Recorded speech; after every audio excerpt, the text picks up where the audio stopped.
This is Hidden Killers Week in Review. A look back at the most prolific stories of the week. Every smile hides a secret, and some of them are deadly. Welcome to Hidden Killers with Tony Brueski, featuring retired FBI Special Agent and Chief of the Counterintelligence Behavioral Analysis Program, Robin Dreeke. The murder of Maddie Soto is something that everyone is still looking for answers on as to how did this happen. I think it's pretty clear we know who did it. At least the allegations against Stefan Stearns are pretty ironclad, at the very least, for the sexual abuse that occurred with him and Maddie, with the pictures that were found on the phone and shown to Jen Soto, and even the grandparents had heard about that as well, and not, I guess, super shocked by the depravity of their son. We're going to talk about all of that, and specifically Jen Soto, a new interview that has been released from an interrogation with police while they were in the midst of the investigation as to who did this to Maddie Soto. Joining me to discuss, Robin Dreeke, retired FBI Special Agent, Chief of the Counterintelligence Behavioral Analysis Program. There's a lot to unpack here. It was interesting. Stefan's video was a little more brief. His interrogation, he was very calm, the same demeanor we've always seen in him of, okay, well, I just did this, I just did that. And then eventually they go, you know what we found on your phone? And they told him, and he's like, oh, okay. And eventually they strip him and take him away. But not that compelling, other than he just seemed to have no emotion. Right. Jen Soto, the mom, that's a weird one. That's the mom who should have been protecting her daughter, who should have been aware, one would think, of what's going on in her home for all of these years. All the red flags are there. I don't even call them red flags in this case. It's like burning inferno of like, oh my God, something is wrong when your boyfriend is actively sleeping and grooming your child. And you admit that you know that that's happening, but you don't think that they're going that far. I mean, that's essentially what she has said thus far. Robin, what's been your reaction to that video? And we'll watch a clip in here in a moment. It kind of keeps going back to what I've thought about her since the very beginning. I think she's witting, but I don't think she's acknowledging, if that makes sense.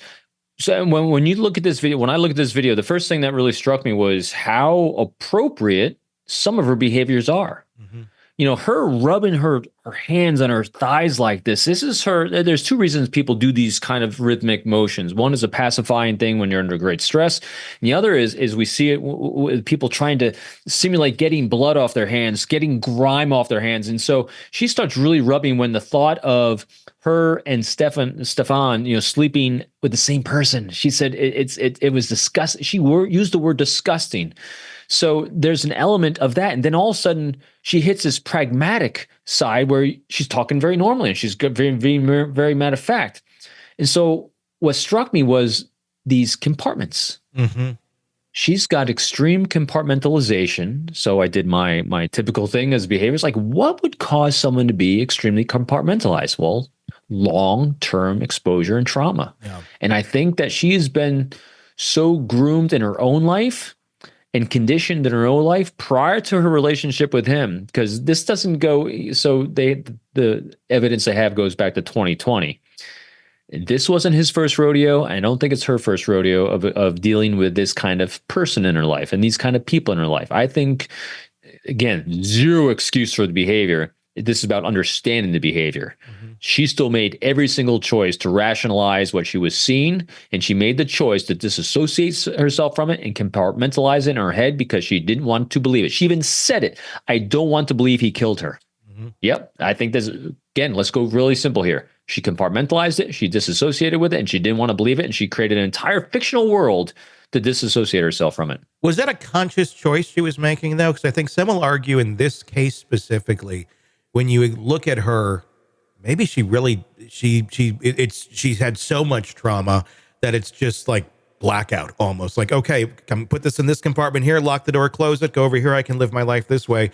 And she never goes back and revisits these drawers until somebody like the police come in and go, hey, we're opening up the deposit box.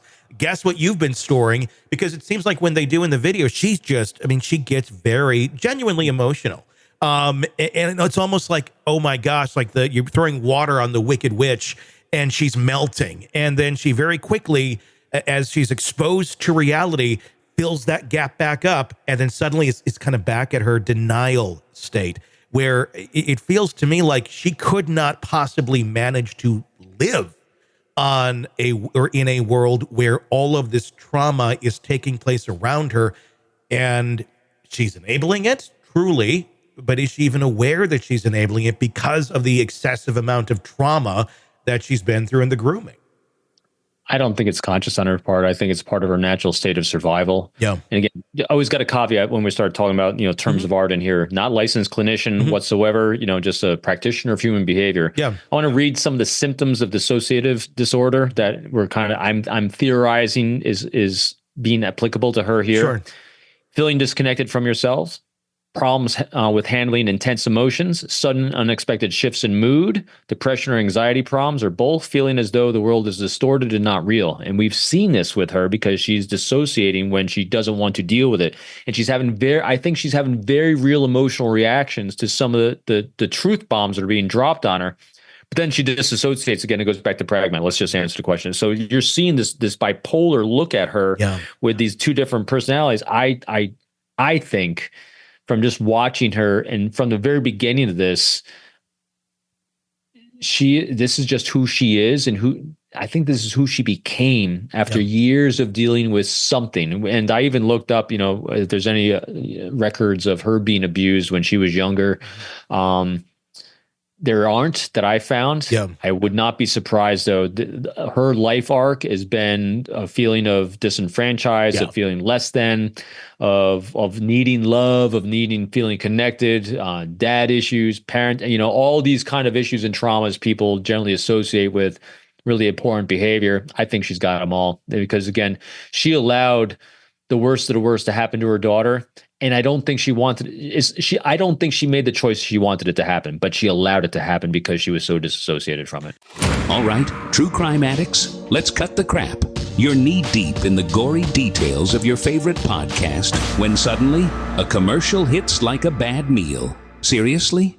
You deserve better. Upgrade to True Crime Today Premium Plus on Apple Podcasts, where you can binge without those annoying ads. Plus, get extended interviews that go deeper into the darkness and early access to episodes so you can be the first to know. It's like trading up from fast food to fine dining, but with more blood. So, go ahead. Search for True Crime Today Premium Plus on Apple Podcasts. Subscribe and feast on the good stuff.